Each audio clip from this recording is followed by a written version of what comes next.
What up, what up, what up, what up, yo? Good morning, good morning, good morning. Happy Friday, yo. How is everybody doing? What's going on with my music here? What's up, what's up, what's up? Big Thing Light, Alicia, coming to you live. Happy Friday, man. Today is Relationship Friday, man. It is some good stuff that I want to talk to you guys about. Co-parenting after divorce, after a bad divorce. Whatever you want to put it in, it's not about you. At that point, you've got to take care of your kids. That's all I gotta say.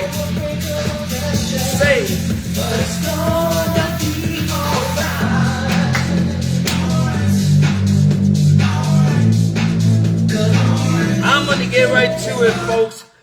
Again, Victor Glad Alicia coming to you live, bringing the boom for you guys. I'm sorry I'm a little late. I got a lot of things going on in my home, but I am showing up Monday through Friday, 7:30 a.m.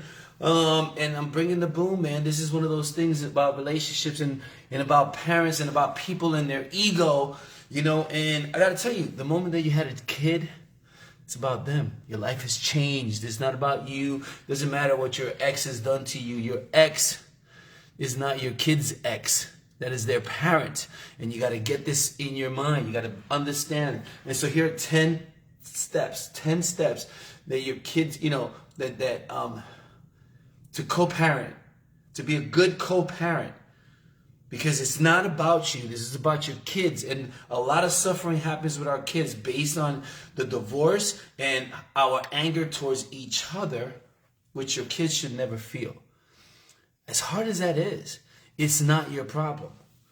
It's not their problem. It is your problem. And you have to be the grown-up here, right? You're the adult, right? So let kids be kids. That's number one. Let them be kids. They're not grown-ups, right? Don't involve them in your drama. You know, unless that it has been in a completely abusive relationship where you need to protect yourself, you know, and stuff like that, which I understand that. Then it's not a good, healthy relationship for not only you, but your kids as well, because abuse is never the answer. But you turning and trying to use your kid as a weapon against the parent, the other parent, is also abuse. And it is a huge abuse that the kids do not need. Let them be children. Let them play. Let them not worry about what's going on in your relationship, right? And number two is be there for them emotionally. They're going through some stuff, and physically, right? And it might suck for you that the divorce happened out of nowhere, right? It might suck, but that's not their problem. You still have to be there emotionally for them. As a parent, as a father, as a mother, you have to be there.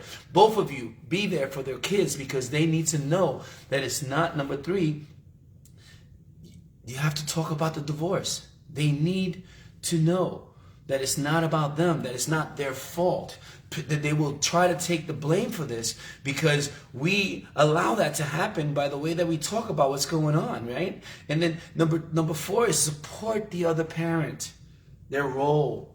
You don't have to support them and love them or anything like that. That's over. The relationship is over. But support them, their relationship with their child. It is their child. So you have to support them, as awful as that feels for you. Be the good person and support your kids. Make sure that they have their parents, both of them. They need both. Kids need both parents. All right. It's your ex, but it's still their parent.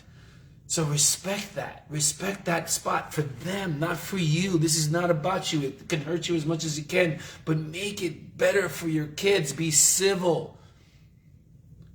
Number five is speak respectful of the other. Stop talking about your ex in front of your kids over and over again.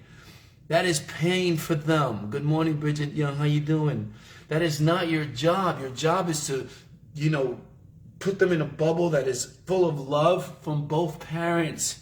Stop using your kid as a weapon, to weaponizing them or to hurt the other person. You're hurting your kids.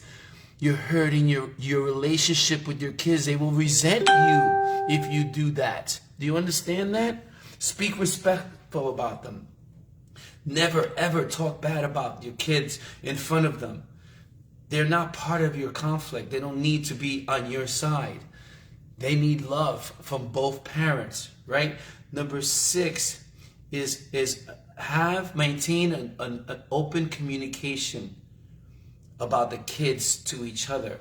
When you have them, these are the things that happen. This is what, he was worried about this, and I talked to him about it.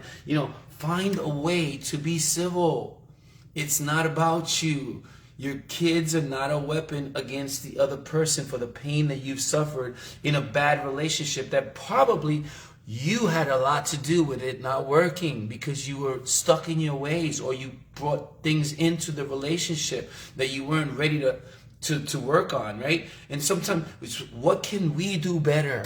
That's what you need to be, man. All right. So, number 7 is maintain your community of support, right? Which is stick to their routines. Like if they're playing games and you've always taken them, maintain that. Maintain all the routines that they've had so that they feel loved. Because your kids are not part of the problem in your divorce. It's 2 egomaniacs fighting over it instead of giving.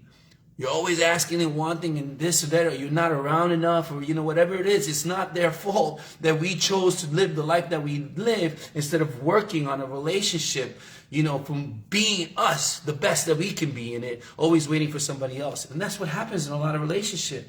You start changing and then you blame the other person. I mean, sometimes it's not, but most of the time that's what it is, right?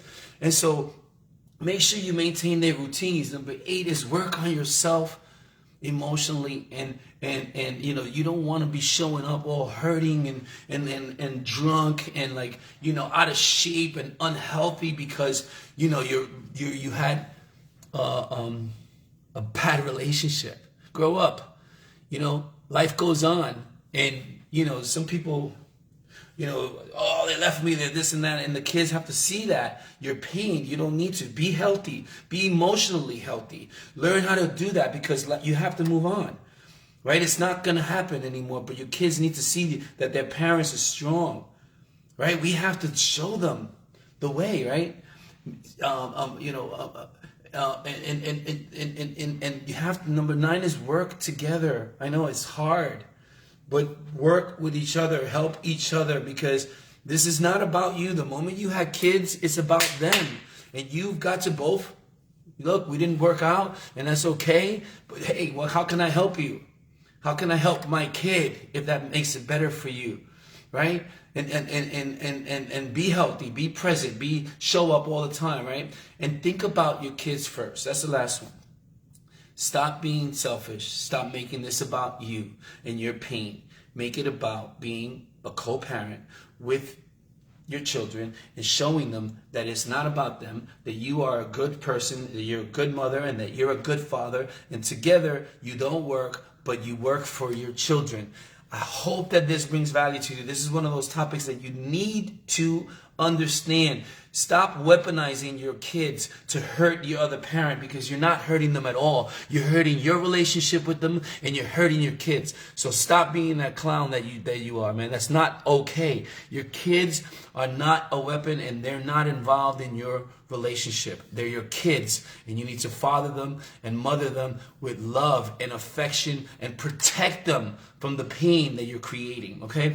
I love you, man, and listen, this is serious stuff. Step into greatness when it comes to raising your children. They need a mom and a dad. They don't need fighting people, constantly talking bad about them. You're hurting them. Love them instead. I know you can be better today. Free the boom. Peace. Have a great weekend.